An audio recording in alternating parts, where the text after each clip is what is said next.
This question all the time, and I'm gonna answer it truthfully and make it short. What do I think about fat burners? So just like I think about everything else that's not sustainable. Fat burners, steroids, Anavar, whatever the fuck people are taking these days, because everybody's on some shit. If you are not willing to take this every day of your life, it's not sustainable, right? But if you are, and you weigh out the health risks and the things that are associated with that, then do you. That's your decision. That's your choice. If it's that important for you to have a certain physique and risk your health or whatever it is, boom.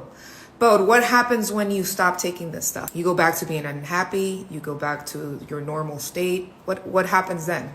Most of these quick fixes are just pulling you away from the thing that it is that you need to do, which is create habits. And if you are not willing to create good habits or the habits that you need to get the result that you're looking for, then you're never going to get to where you want to be, right? You're always going to be in that place where you feel like you keep failing, right? You're setting yourself up for failure because you're not creating the habits, that discipline within you to keep this going on for the rest of your life. Just try to stay away from all the bullshit and do the fucking thing. I also know this from experience that creating good habits for the results that you want is less about the result and more about creating that habit, right? The happiness comes from creating the habit and discipline, and less about the result at the end of the day. I know the result is what's driving you to do the work,